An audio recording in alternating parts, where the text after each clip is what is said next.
dia dipanggil Mas Kiai, memimpin Laskar Hizbullah Sabilillah dan memimpin menggempur Inggris di Ambarawa dan berhasil. Ini oleh Bung Karno diangkat jadi jenderal dalam umur 28 tahun dan umur 30 tahun dia sudah menjadi Panglima Besar. Apa yang terjadi ketika dia memimpin perlawanan terhadap Belanda di Jogja sebagai Panglima Besar? Waktu Kolonel Panlangen menyerbu Gedung Agung, mau menangkap Soekarno, Hatta, Agus Salim dan lain-lain, pagi hari Sudirman tentunya baru habis operasi, paru-parunya dimatikan separuh karena TBC. Kemudian dia datang ke istana, Karno ikut kami mempertahankan gerilya. Karno mengatakan, tempatmu bukan tempatku, tempatku bukan tempatmu. Aku akan berjuang secara diplomasi, kamu silahkan berjuang secara militer. Tapi sebaiknya Dimas, karena Karno umurnya 42 tahun, waktu itu Pak Dirman 30 tahun, selisih 12 tahun, ya, kalau dia panggil Dimas. Ya, tidak usah kita lakukan perlawanan linear, apalagi jenderal sedang sakit. Pak Dirman mengatakan, Sudirman yang sakit, tapi Panglima tidak boleh sakit. Dia memimpin perlawanan, dan itu ke desa, orang desa menyediakan nasi bungkus untuk beliau dan prajuritnya. Pak Dirman melarang, ayo kita makan sama-sama, jangan kita makan enak, rakyat kita menderita. Maka dia mengeluarkan perintah harian pertama, cukuplah kita para pemimpin yang menderita, rakyat tidak boleh menderita. Cukuplah para pemimpin saja yang menderita, rakyat tidak boleh. Ada nggak pemimpin yang kayak Pak Dirman? Tunjangan dinaikkan, gaji dinaikkan, fasilitas di luar negeri masih terus, tapi rakyat subsidi yang cuma sedikit, BBM saja dicabut kan gitu. Jadi mereka nggak mau prihatin. Sebelum BBM naik mestinya gaji pegawai negeri dipotong 30%, pejabat dipotong 50% baru boleh naik BBM. Artinya sama-sama rakyat susah ya, pejabat susah, bukan di situ dinaikkan, di sini dicabut subsidi.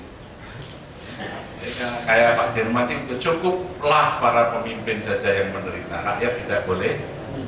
Itu karena pemimpin itu lahir karena dia hidup di masyarakat, jadi guru ngaji.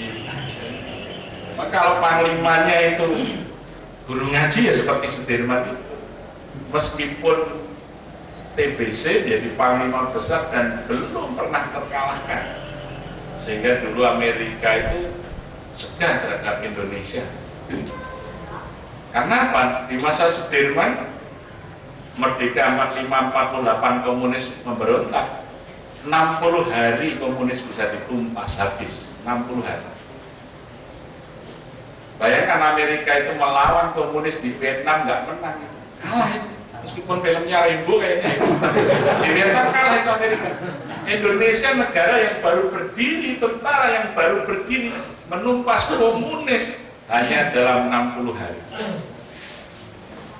Maka dulu Jenderal Eisenhower, bahkan kemudian Presiden Amerika John Kennedy itu sangat segan kepada Indonesia. Karena jenderalnya seorang kiai, Dirman, seorang dai yang tidak perlu badannya Rembo, hatinya itu. Lalu hasilnya Dirman itu kadang-kadang digambarkan tua.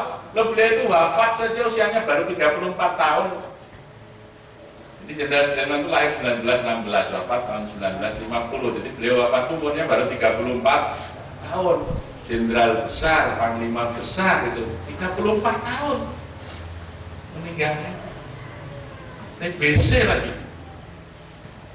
Ya kan sekarang orang umur 34 tahun seperti apa? Ada enggak jenderal sekarang umur 34 tahun? Inilah pemimpin yang ditempa oleh keadaan. Pemimpin yang diberi nilai-nilai keagamaan, keislaman yang kuat dan hidup di tengah masyarakat. Nah, luar biasa.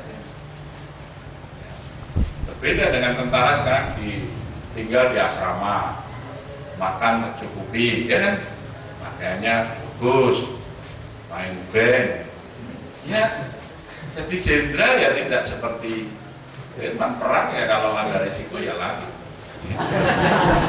Jadi makanya banyak jenderal berbadan rainbow, berhati rindu. Di badannya gede gitu, kayak saya ini, tapi hatinya kecil kayak Rinto Harahap, jadi lagunya melankolis.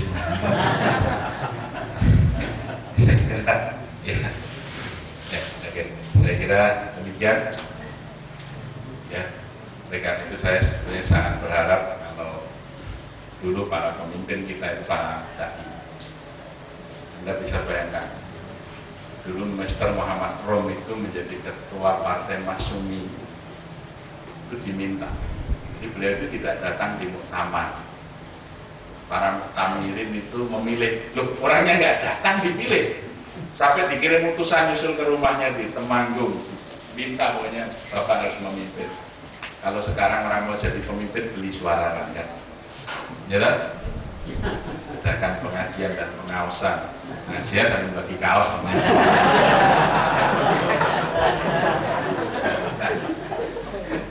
Pemimpin yang seperti itu apa ya? Hasilnya rakyat tidak pernah bahagia ketika pemimpin itu membeli suara. Dulu pemimpin itu ditangisi, diminta untuk jadi pemimpin. Sekarang ini pemimpin minta dipilih, ini sebagaimana ya? Ya. Jadi Pak Rum itu bukan peserta muktamar, tidak hadir di muktamar. Muktamir itu sepakat memilih dia. Coba bisa dibayangkan, pemimpin itu dilamar, diminta. Bung Karno disuruh maju sebagai presiden dan proklamator, didorong oleh para pemuda sampai diculik oleh para pemuda untuk memproklamirkan. Diculik, dibawa ke Rengas Dengklok. Saudara harus menyampaikan, loh kamu yang mau, saya ini masih muda, nggak dipercaya dengan orang Soekarno Hatta. Ya sudah, itu sampai dipaksa gitu ya sih. Tanggal 16 Agustus itu diculik, dibawa ke Rengas Dengklok. Jadi menjadi pemimpin itu dulu dipaksa, diminta, ditangisi. Maka kecintaan rakyat besar, kecintaan dia pada rakyatnya juga besar. Karena sekarang orang minta dipilih, kan gitu. Ya, bagaimana ini bisa kita punya pemimpin yang baik? Ya. Maka pemimpin yang dicintai rakyat, yang mencintai rakyat kayak Pak Dirman itu tidak tega ya. Jadi cukuplah kita para pemimpin yang mencintai rakyat juga boleh. Kita rindu kalau ada pemimpin kayak Dirman, kita kira Indonesia kayak apa gitu ya. Sekarang biarlah rakyat menderita yang pemimpin tetap bisa berprestasi. Assalamualaikum warahmatullahi wabarakatuh.